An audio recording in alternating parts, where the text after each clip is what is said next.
ത്രിയേകദൈവത്തിൻ്റെ അതിപരിശുദ്ധ നാമം വാഴ്ത്തപ്പെടുമാറാകട്ടെ.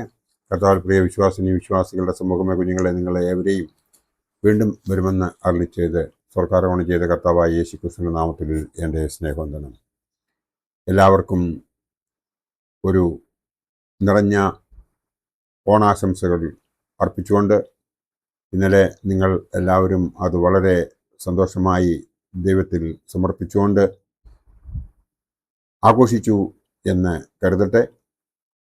ഇന്നത്തെ ദിവസത്തിൻ്റെ പ്രത്യേകത എന്ന് പറയുന്നത്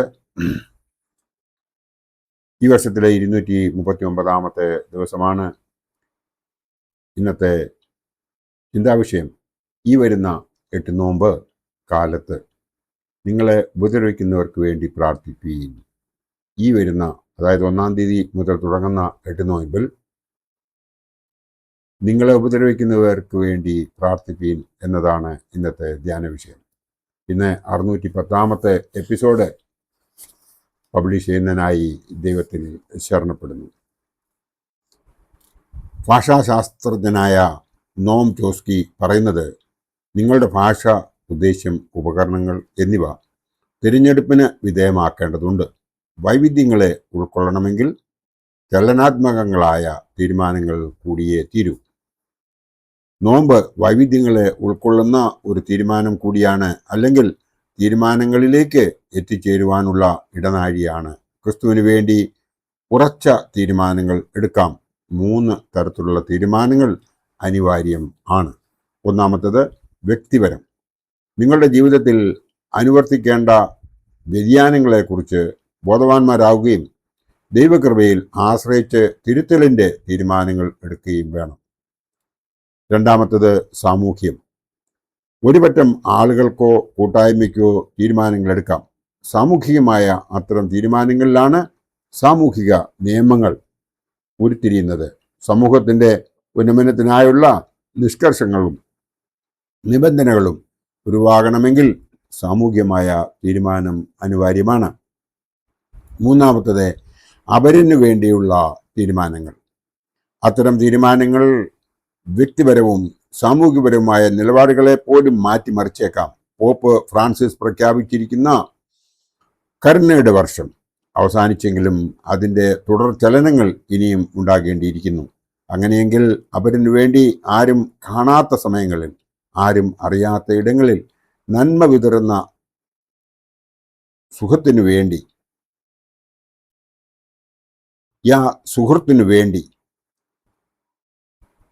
അപരിചിതർക്ക് വേണ്ടിയുള്ള കരുതൽ നിങ്ങളിൽ നിന്നുണ്ടാകട്ടെ. അതായിരിക്കട്ടെ നോമ്പിനോടനുബന്ധിച്ചുള്ള നിങ്ങളുടെ തീരുമാനം എന്ന് ഈ അവസരത്തിൽ ഞാൻ നിങ്ങളെ ഓർപ്പിക്കുവാൻ ആഗ്രഹിക്കുന്നു. ജോർജ് മുള്ളൂർ എന്ന ചിന്തകൻ പറയുന്നു, അനുഭവങ്ങളെ ദൃഢപ്പെടുത്തുന്നത് പ്രാർത്ഥനയാണ്. എല്ലാ തീരുമാനങ്ങളെയും നിയന്ത്രിക്കുന്നത് പ്രാർത്ഥനയാണ്. അങ്ങനെയെങ്കിൽ പ്രാർത്ഥിക്കുവാൻ നമുക്ക് തീരുമാനിക്കാം. ഇവിടെ ത്യാഗപൂർണമായ ഒരു കാര്യം നമ്മളിൽ നിന്ന് ആവശ്യപ്പെടുന്നു. ശിഷ്യത്വം എന്നത് ദുഷ്കരമായ യാഥാർത്ഥ്യങ്ങളെ തിരിച്ചറിയുന്നതിനും സത്യത്തിന്റെ പാതകളെ പ്രകാശമാനമാക്കുന്നതുമാണ്. ശിഷ്യനെ യാഥാർത്ഥ്യങ്ങളിലേക്കും ബോധ്യങ്ങളിലേക്കും തീരുമാനങ്ങളിലേക്കും ആനയിക്കുന്നവരാണ് ഗുരുക്കന്മാർ. യേശുക്രിസ്തുവിനെ ഗുരു എന്ന് കരുതുന്ന അനേകരുണ്ട്. ഇവിടെ സംഗതമായ മറ്റൊരു യാഥാർത്ഥ്യം കൂടി ഓർക്കേണ്ടതുണ്ട്. ക്രിസ്തു പറയുന്നു, നിങ്ങൾ അല്ല എന്നെ തിരഞ്ഞെടുത്തത്, ഞാൻ നിങ്ങളെ തിരഞ്ഞെടുത്തിരിക്കുന്നു. ഗുരു ശിഷ്യബന്ധത്തിലെ പരിഭാവനത്വം കാത്തു സൂക്ഷിച്ചുകൊണ്ട് ശിഷ്യരെ തിരഞ്ഞെടുക്കുന്ന ക്രിസ്തു.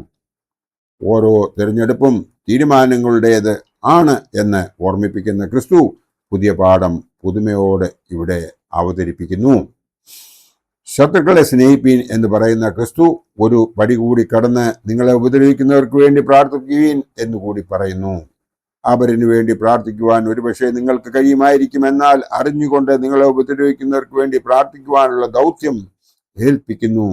പുതിയ ദൗത്യങ്ങൾ ഏൽപ്പിക്കുന്നതിലൂടെ കൂടുതൽ ഉത്തരവാദിത്വപൂർണമായ രംഗങ്ങളിൽ പ്രവർത്തിക്കുവാൻ അനുവദിക്കുന്നു എന്ന് വേണം നാം ഓരോരുത്തരും മനസ്സിലാക്കുവാൻ വേണ്ടി. വെളിച്ചത്തിൻ്റെ പോരാളികൾ എന്ന പുസ്തകത്തിൽ പൗലോ കൊയ്ലോ പോരാളിയുടെ സവിശേഷത പറയുന്നുണ്ട്. മുമ്പ് പോരാളി അനീതി ചെയ്തിട്ടുണ്ടാവാം, ആത്മപ്രശംസ നടത്തിയിട്ടുണ്ടാവാം, തെറ്റ് ചെയ്തിട്ടുണ്ടാവാം. എന്നാൽ വർത്തമാന കാലങ്ങളിൽ, അതായത് ഇപ്പോൾ തെറ്റുകൾ തിരുത്തുന്നവനാണ് വെളിച്ചത്തിൻ്റെ പോരാളി. മുൻപ് നിങ്ങൾ ഒരുപക്ഷെ നിങ്ങളെ ഉപദ്രവിക്കുന്നവരെ ഉപദ്രവിച്ചിട്ടുണ്ടാവാം. എന്നാൽ ഇപ്പോൾ ഉപദ്രവിക്കുന്നവർക്ക് വേണ്ടി പ്രാർത്ഥിക്കുന്നവരായി നിങ്ങൾ വളർച്ച പ്രാപിച്ചിരിക്കുന്നു. വെളിച്ചത്തിന്റെ പോരാളി എന്ന പേര് സ്വീകരിച്ചിരിക്കുന്ന നിങ്ങൾ നല്ല സ്വഭാവങ്ങൾ കൂടി പ്രദർശിപ്പിക്കേണ്ടതുണ്ട്. ഒന്നാമത്തത്, വെളിച്ചവുമായി അടുക്കും തോറും വ്യക്തത ലഭിക്കുന്നു. അലക്ഷ്യഭാവം വെടിഞ്ഞ് വ്യക്തതയോടെ ജീവിക്കണം. രണ്ടാമത്തത്, വെളിച്ചവുമായി അഭിമുഖീകരണം പ്രാപിക്കുമ്പോൾ ഭയമില്ലാത്തവരായി മാറുന്നു. ദൈവത്തെ മാത്രം ഭയപ്പെടുകയും ദൈവമെന്ന് ചമയുന്നതിനെ ഉപേക്ഷിക്കുകയും വേണം. മൂന്നാമത്തത്, വെളിച്ചത്തിലേക്ക് ചുറ്റുമുള്ളവരെ ആനയിക്കണം. ക്രൂരതയുടെയും അജ്ഞതയുടെയും അന്ധതയിൽ നിന്ന് വിമുക്തി കൊടുക്കുവാനുള്ള നിയോഗം നിങ്ങൾ ഏറ്റെടുക്കേണ്ടതുണ്ട്. ഐക്യപ്പെടലിനായി ലക്ഷ്യത്തിൽ നിന്ന് വ്യതിചലിച്ചവരെയും ഇടറിയവരെയും ക്രിസ്തുവിങ്കിലേക്ക് ആകർഷിക്കണം. നാലാമത്തത്, വെളിച്ചത്തിൻ്റെ പോരാളി ജീവിതത്തിലെ അവസരങ്ങളെ ദൈവത്തിനായി ഉപയോഗിക്കും. ജീവിത സാഹചര്യങ്ങളെ അവരൻ്റെ നന്മയ്ക്കായി സൃഷ്ടിക്കണം എന്ന് ആണ് എടുത്തു പറയുന്നത്. നിങ്ങളെ ഉപദ്രവിക്കുന്നവർക്ക് വേണ്ടി പ്രാർത്ഥിക്കുന്നതിലൂടെ തീരുമാനങ്ങൾ എടുക്കുവാനും ദൗത്യത്തിൽ പങ്കെടുക്കുവാനും ദൈവോദ്ദേശം നിറവേറ്റുവാനും കഴിയുന്നു എന്ന് നാം മനസ്സിലാക്കേണ്ടതുണ്ട്.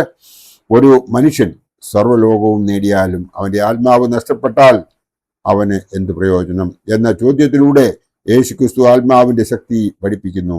സർവ്വവ്യാപിയും സർവ്വരൂപാന്തരത്തിൻ്റെ കരുണാഭൂതനുമായ ആത്മാവെന്ന സഹായകനെ വിശ്വാസികൾക്കായി നൽകാം എന്നത് ക്രിസ്തുവിൻ്റെ വാഗ്ദത്തമാണ്.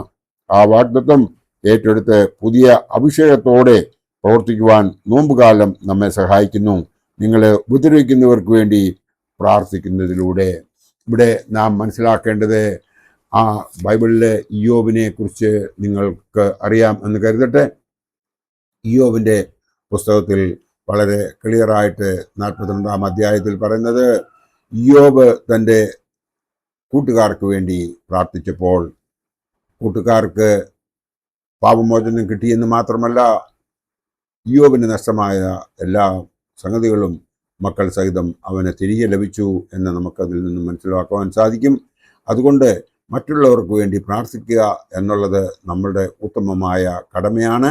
പ്രത്യേകിച്ച് നമ്മളെ ഉപദ്രവിക്കുന്നവർക്ക് വേണ്ടി പ്രാർത്ഥിക്കുക എന്നത്. അതിനായിട്ട് ദൈവം നമുക്ക് നല്ല ഒരു മനസ്സ് തരട്ടെ എന്ന് മാത്രം ഈ അവസരത്തിൽ ഓർപ്പിച്ചുകൊണ്ട് ഒരിക്കൽ കൂടി ഈ ഓണക്കാലത്ത് ഓണാശംസകൾ നേർന്നുകൊണ്ട് ദൈവം നമ്മളെ എല്ലാവരെയും അനുഗ്രഹിക്കട്ടെ എന്ന് പ്രാർത്ഥിച്ചുകൊണ്ട് എൻ്റെ വാക്കുകൾ ഇവിടെ ഉപസംഹരിക്കട്ടെ. നന്ദി, നമസ്കാരം.